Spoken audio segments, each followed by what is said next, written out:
챗GPT가 나온 지 벌써 3년이 다 되어갑니다. 그와 동시에 프롬프트 엔지니어링도 함께 큰 주목을 받아왔는데요. 지금은 AI 시대에 꼭 배워야 하는 필수 스킬이 되었습니다. 그런데 여러분, 이것도 곧 옛말이 될 것 같습니다. 작년부터 AI 에이전트가 온다는 말 많이 들어보셨죠? 다양한 AI 에이전트 서비스가 출시되면서 빠르게 현실이 되어가고 있는데요. 과연 AI 에이전트 시대에도 프롬프트 엔지니어링이 지금처럼 중요할까요? 네, 중요합니다. 다만 에이전트 시대에는 프롬프트 엔지니어링을 넘어 에이전트의 올바른 작업 맥락을 설계하는 컨텍스트 엔지니어링이 더 중요한 스킬이 될 것입니다. 이미 해외의 AI 개발자들 사이에서는 컨텍스트 엔지니어링이 다음 프롬프트 엔지니어링이 될 것이라는 말이 나오고 있고, 구글 트렌드도 매우 가파르게 상승하고 있습니다. 그래서 오늘 영상에서는 AI 에이전트 시대에 꼭 배워야 하는 컨텍스트 엔지니어링에 대해서 설명해 보고자 합니다. 컨텍스트의 의미부터 간단한 기법까지 초보자의 관점에서 설명해 드릴 예정입니다. 영상 꼭 끝까지 시청해주세요. 앞으로 여러분의 3년을 앞당겨 줄 것이라고 확신합니다. 네, 우선 컨텍스트 엔지니어링을 설명하기에 앞서서 컨텍스트란 무엇인지부터 보겠습니다. 컨텍스트는 번역하면 맥락이라는 뜻을 가지고 있습니다. 우리가 흔히 사람들과 대화를 하거나 업무를 할 때 맥락이 부족해서 이해가 안 된다, 컨텍스트가 부족하니 좀 더 설명해달라 등으로 사용을 하죠. 그만큼 올바른 맥락은 의사소통에서 매우 중요한 부분입니다. 그래서 당연하게도 AI와 업무를 할 때도 AI가 업무를 올바로 수행하기 위해서는 올바른 맥락을 전달하는 것이 중요합니다. 그리고 AI에게 올바른 맥락을 전달하기 위해서는 AI가 어떻게 기억하는지 그 원리를 이해해야 합니다.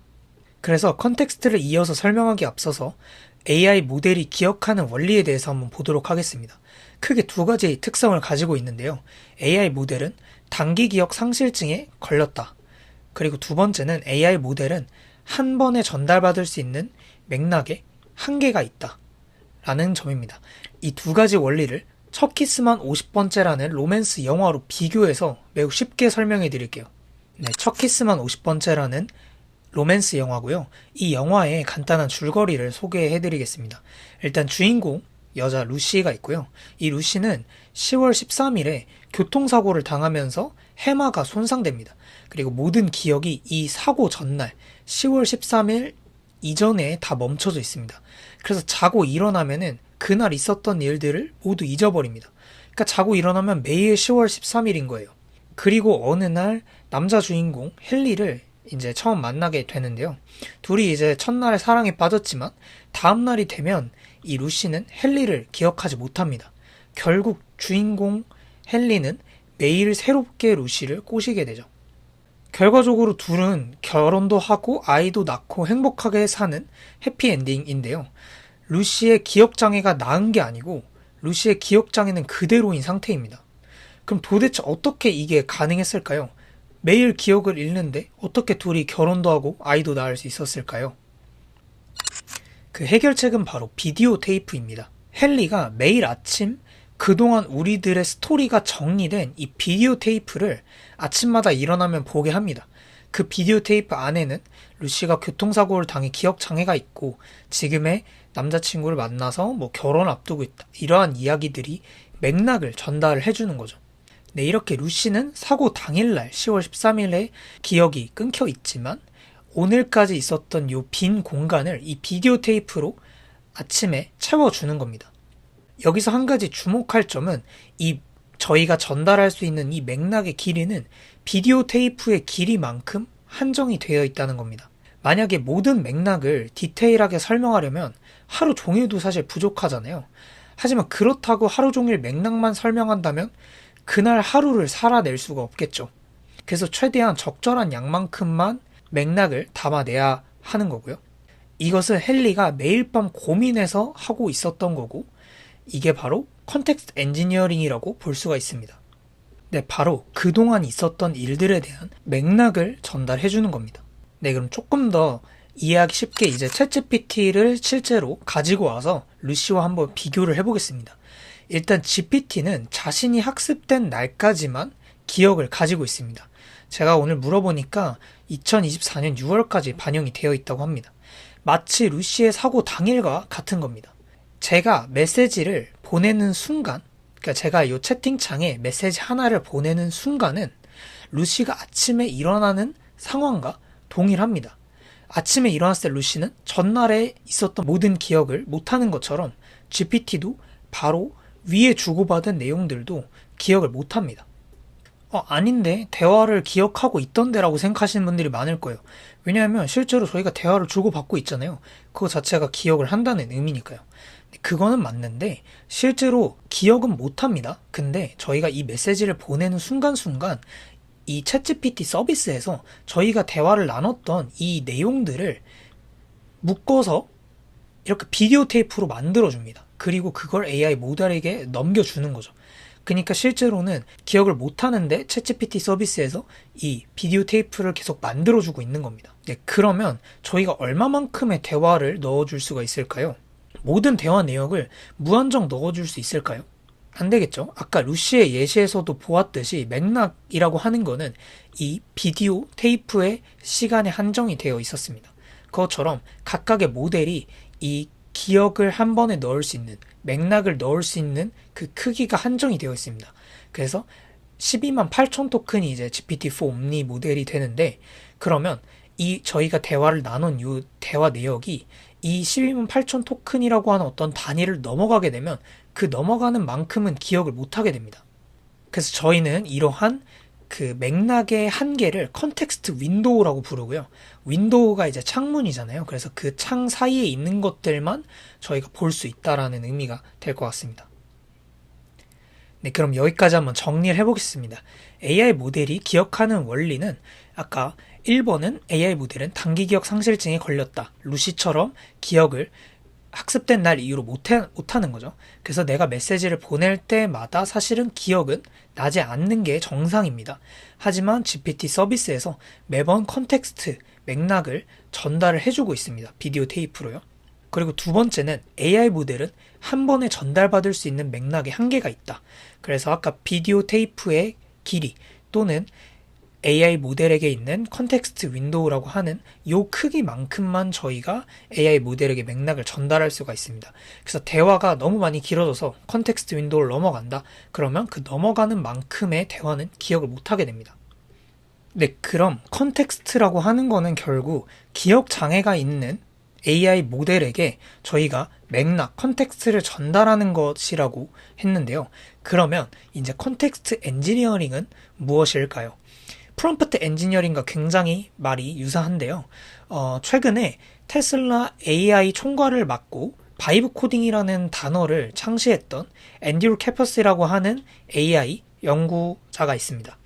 이분께서 컨텍스트 엔지니어링이 프롬프트 엔지니어링을 이제 뛰어넘을 거다, 뭐 이런 이제 말을 했고, 그것에 대한 정의를 명확하게 내려줬었는데요. 컨텍스트 엔지니어링의 정의가 이제 여기 있는데, 이걸 한번 한글로 좀 해석을 해보면 AI가 다음 동작을 성공적으로 수행할 수 있도록 어떤 적합한 정보로 컨텍스트 윈도우를 채우는 정교한 예술과 과학이라고 표현을 했습니다. 이것도 사실 정의가 굉장히 좀 어려운데 이걸 조금 더 쉽게 풀어서 설명을 해보면 목표 달성을 위해서 가장 적합한 정보로 아까 말했던 그 한정된 컨텍스트 윈도우를 채우는 일을 저희가 컨텍스트 엔지니어링이라고 부른다라고 볼 수 있습니다. 근데 예시를 들어서 쉽게 한번 설명을 해보겠습니다. 이 제 쉬운 정의를 가지고 와서 저희의 목표가 그 루시와 헨리의 성공적인 결혼식이라고 해봅시다. 일단 루시는 결혼식 당일날 아침에 일어나면 모든 기억을 또 까먹습니다. 그래서 헨리는 그날 아침에 만들 비디오 테이프에 어떤 내용들을 담아야 할지 고민을 했을 건데요. 일단 당연히 핵심 정보가 담겨 있어야 할 겁니다. 교통사고가 나서 기억장애가 있고 우리들의 연애 스토리를 길게 말고 간단하게 풀어내야겠죠. 그리고 아무래도 결혼식 당일이다 보니까 결혼식과 관련해서 그동안 우리가 스드메나 뭐 결혼식장, 신혼여행 어떻게 하기로 결정했는지를 비디오 테이프에 담아야 하는 거죠. 그래야 저희가 목표하는 성공적인 결혼식에 가까워지는 겁니다. 뭐 예를 들어서 이 성공적인 결혼식과 상관이 없는 우리들의 100일 이야기를 한다든가 그러면은 컨텍스트 윈도우를 벗어나게 되면서 불필요한 정보들로 목표 달성이 어려워질 겁니다. 네, 그러면 본격적으로 컨텍스트 엔지니어링에 대해서 저희가 알아보기 전에 우리가 어떤 컨텍스트 엔지니어링에 대해서 공부를 해야 하는지를 조금 분류를 해서 보도록 하겠습니다. 개발자의 관점과 일반 유저들의 관점이 있는데요. 프롬프트 엔지니어링도 사실 이 개발자와 일반 유저 관점에서 나눌 수가 있습니다. 개발자들이 AI 챗봇 서비스를 만들 때 쓰이는 조금 더 고급화된 프롬프트 엔지니어링이 있고요. 그리고 일반 유저들이 AI 챗봇과 대화를 나눌 때 업무를 잘 전달하기 위해서 사용하는 프롬프트 엔지니어링이 있습니다. 그리고 컨텍스트 엔지니어링도 마찬가지로 이 두 가지 관점에서 나눌 수가 있는데요. 컨텍스트 엔지니어링은 개발자 입장에서는 AI 에이전트 서비스를 만들 때 어떻게 이 AI 에이전트한테 좋은 컨텍스트를 제공해 줄 수 있을지에 대한 부분이 있고요. 두 번째는 일반 유저들이 이 AI 에이전트를 사용할 때 내가 어떻게 컨텍스트를 잘 조합해서 제공할지 이 두 가지 부분이 있습니다. 그 중에서 저희는 이 부분을 당연히 중요하게 봐야겠죠. 여기는 개발자들이 알아서 AI 에이전트 다 해줄 겁니다. 챗GPT에 이게 개발자분들께서 만들어 놓은 것처럼 저희는 여기는 신경 쓰지 않아도 돼요. 조금 더 구체적으로 들어가 보겠습니다. 일단 개발자들은 AI 에이전트가 어떻게 이 컨텍스트를 조합할지에 대해서 시스템을 설계하게 됩니다. 그래서 적합한 컨텍스트들을 가지고 와서 하나의 비디오 테이프로 만드는 과정이죠. 그러니까 똑똑한 헨리를 만드는 겁니다. 반면 일반 유저가 컨텍스트 엔지니어링 하는 경우에는 보통 비디오 테이프에 들어갈 정보들을 만드는 과정에 좀 더 가깝습니다. 그래서 관련된 비디오 촬영을 하거나 일기장에 기록을 하거나 또는 아카이빙을 하는 것들이죠. 그래서 각 상황에 맞게 이 비디오 테이프에 들어갈 재료들, 이 정보들을 모아준다라고 보면 됩니다. 정리하면 이 컨텍스트, 비디오 테이프를 만드는 건 개발자들이 신경을 쓰고요. 비디오에 들어갈 정보를 아카이빙 하는 것은 저희가 조금 더 신경을 써야 하는 부분입니다. 네, 이렇게 보면 컨텍스트 엔지니어링이 사실 그렇게 새로운 개념은 아닙니다. 여러분도 알게 모르게 기본적인 컨텍스트 엔지니어링을 하고 있거든요. 그리고 프롬프트 엔지니어링에도 그런 말들이 있거든요. 맥락을 잘 전달해라 이런 것들이죠. 특히 챗GPT의 프로젝트나 GPTs 같은 곳에 저희가 이렇게 논리지, 파일 같은 것들을 제공을 해줄 수가 있고요. 또 최근에는 구글 드라이브에 연결을 하거나 웹 서칭을 하거나 하는 것들이 모두 다 컨텍스트 엔지니어링의 기법들이 될 수 있습니다. 네, 그러나 챗GPT의 AI 에이전트인 GPTs나 프로젝트는 컨텍스트 컨트롤이 쉽지가 않습니다. 이게 무슨 말이냐면 저희가 각 문제 상황마다 제가 원하는 컨텍스트를 제공하고 싶은데, 예를 들면 지금 같은 경우에는 구글 드라이브에서 무엇을 가지고 오고 특정 논리지를 저희가 가지고 오거나 이러한 컨텍스트를 제공하기 어려운 UI UX를 가졌습니다. 그냥 하나씩 가져오면 된다라고 생각하실 수도 있는데 실제로 다른 서비스를 써보면 너무 큰 차이가 납니다. 헨리가 매일 밤마다 비디오를 만드는데 기존의 영상 자료들이 제대로 분류도 안 되어 있고 어디 있는지 찾아야 되고 비디오 만드는 것도 복잡하면은 안 되잖아요. 결국 다양한 컨텍스트를 저희가 조작하고 관리하면서 AI 에이전트에게 제공해주기가 어렵습니다. 사실 일반적인 챗봇을 사용할 때는 컨텍스트 조작이 자유롭지 않아도 크게 문제가 되지 않습니다. 그냥 하나씩 가져오고 하는 부분들이 크게 어렵진 않아요. 그러나 AI 에이전트는 조금 다릅니다.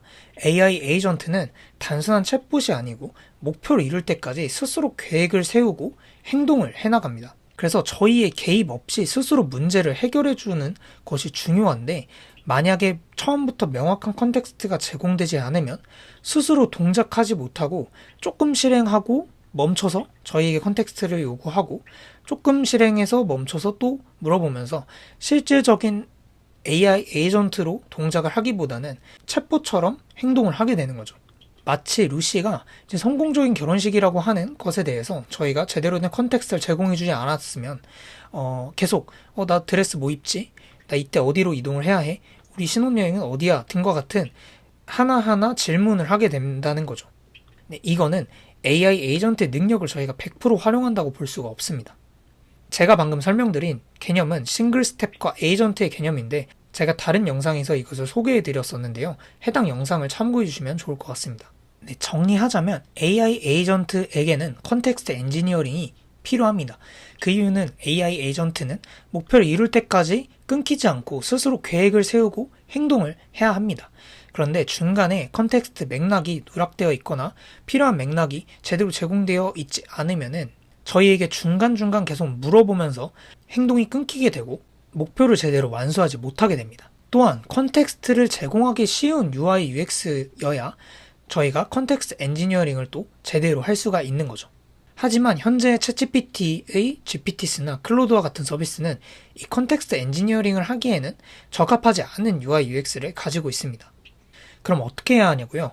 여러 에이전트 서비스 중에서도 컨텍스트 엔지니어링을 하기 쉬운 UI UX를 가진 AI 에이전트 서비스를 사용해야 합니다. 바로 커서 AI를 소개해 드리려고 하는데요. 커서는 개발 에이전트로 많이 알려져 있어서 이거 개발할 때 쓰는 거 아니야? 라고 생각하실 수 있는데요. 네, 맞습니다. 일단 커서는 개발 에이전트로 저희가 말로 서비스를 만드는 바이브 코딩으로 트렌드를 만들어냈었고 개발자들의 생산성을 정말 많이 높여주고 있는 서비스입니다. 커서의 개발 에이전트가 놀라운 성과를 보이는 이유는 사실 AI 모델의 성능이 좋다 이런 것보다도 AI 에이전트에게 놀라울 정도로 쉬운 컨텍스트를 제공할 수 있다는 점입니다. 이 UI UX가 굉장히 컨텍스트를 구조화하기 매우 좋고 이 컨텍스트를 바로 제공하기가 용이합니다. 즉 복잡한 컨텍스트 엔지니어링도 쉽게 조작할 수 있는 UX UI를 제공해준다는 점이죠. 그래서 저는 커서의 혁신은 컨텍스트 엔지니어링을 위한 UX UI라고 보고 있습니다. 그래서 개발 에이전트에게 알아서 최적의 컨텍스트를 만들어서 제공을 해주는 기능이 있고요. 그리고 저희가 컨텍스트를 제공하기 매우 쉬운 UX UI를 가지고 있습니다. 그리고 세 번째로는 이 컨텍스트들을 전체적으로 아카이빙하고 관리하기가 정말 용이합니다. 그래서 저희가 이 개발이라고 하는 목표를 다른 목표들로 치환을 해서 커서를 컨텍스트 엔지니어링의 목적으로 활용을 한다면 훨씬 더 AI 에이전트를 100% 활용할 수 있는 툴이 되는 겁니다. 그래서 저는 AI 에이전트 시대에는 컨텍스트 엔지니어링을 배워야 하고 그리고 커서 AI를 활용해서 이 컨텍스트 엔지니어링을 잘 다룰 수 있어야 된다고 생각을 합니다. 지금 보시면은 저희가 AI 챗봇이 처음 나왔을 때 프롬프트 엔지니어링이 떴었고 이 프롬프트 엔지니어링을 활용한 챗GPT를 비롯한 AI 챗봇들을 많이 활용을 했었는데 그러한 맥락에서 저희가 이 개념 컨텍스트 엔지니어링과 그리고 이 툴 커서를 배워야 한다는 겁니다. 그래서 누군가는 컨텍스트 엔지니어링을 배워서 AI 에이전트를 훨씬 더 잘 사용할 수 있고 챗GPT에서 끙끙대면서 컨텍스트 엔지니어링을 하지 않고 커서 AI를 가지고 이 AI 에이전트를 제대로 활용하는 사람들이 생길 겁니다. 그 격차는 제가 봤을 때 이 AI 에이전트의 능력을 얼마나 활용하는지에 따라서 엄청나게 벌어질 거라고 생각을 합니다. 네, 그럼 여기까지 내용을 한번 정리해 보겠습니다. AI 모델은 단기 기억 장애를 가지고 있습니다. 그래서 매번 실행할 때마다 컨텍스트와 현재 맥락 등을 전달해 주어야 합니다. 그리고 컨텍스트는 컨텍스트 윈도우의 크기만큼 한정되어 제공될 수가 있습니다. AI 에이전트는 저희의 개입 없이 목표를 완수하기 위해서 올바른 컨텍스트를 컨텍스트 윈도우에 구성하는 스킬이 필요한데요. 그것을 저희는 컨텍스트 엔지니어링이라고 부릅니다. 기존의 AI 서비스들은 이 컨텍스트 엔지니어링을 하기에 불편한 UI UX를 가졌습니다. 챗GPT, GPTs와 같은 것들입니다. 그리고 커서 AI는 컨텍스트 엔지니어링에 최적화된 UX UI를 가지고 있습니다. 그래서 에이전트를 100% 활용하기 위해서는 컨텍스트 엔지니어링과 최적의 툴인 커서를 배워야 합니다. 네, 그러면 성공적인 결혼식, 아까 봤던 예제를 통해서 간단한 컨텍스트 엔지니어링의 기법을 보도록 하겠습니다. 일단 이 예제에 들어가기 앞서서 컨텍스트의 종류에 대해서 한번 보겠습니다. 컨텍스트에는 이렇게 다양한 종류들을 세부적으로 저희가 나눌 수 있는데요. 일단은 기본적으로 시스템 프롬프트가 있고요. 그리고 단기 기억에 해당하는 현재의 작업 상태를 나타낸 스테이트과 이전 대화를 나타낸 세션 등이 있습니다. 그리고 장기 기억으로 저희가 저장하고 있는 것들이 있고요. 그리고 어떤 특정한 주제와 관련된 지식들, 그러니까 법률이나 아니면 우리 회사에 대한 정보라든지 또는 결혼과 관련된 정보, 이런 것들을 이제 저희가 놀리지라고 부르게 되고요. 그리고 특정 업무들을 수행할 때 어떤 따라야 하는 규칙들이 있을 겁니다. 그런 것들을 저희가 룰스로 정의를 하게 됩니다. 저희가 아웃풋으로 내는 어떤 결과물이 특정한 출력 양식을 따라야 하는 경우가 있는데 이러한 경우에 출력 양식을 저희가 정의하기도 하고 그걸 컨텍스트로 제공합니다. 또한 웹 검색이나 다양한 계산기, 코드 이런 것들을 또는 저희가 많이 들어봤던 MCP 같은 것들을 사용 가능한 툴로 제공을 하게 됩니다. 그래서 결혼식 예제를 보면 저희가 성공적인 결혼식을 하기 위해서는 일단 가장 기본적으로 장기 기억 중에 하나인 교통사고에 대한 내용이 들어가야 되고요. 그다음 저희가 어떻게 결혼하게 됐는지 핵심적인 연애 스토리를 또 제공을 해야 됩니다. 다음으로는 결혼과 관련된 주제인 지식을 스드메 결혼식장 신혼여행 이러한 이제 지식들을 제공을 해야 되고요. 가장 최신에 나눴던 대화인 어제 나눈 대화나 있었던 일들에 대해서 설명을 해주면 좋겠죠. 결혼식을 할 때에 저희가 사용할 수 있는 결혼식 관련된 매니저나 도움을 주는 사람들, 이런 주례 모시는 분들이 있겠죠.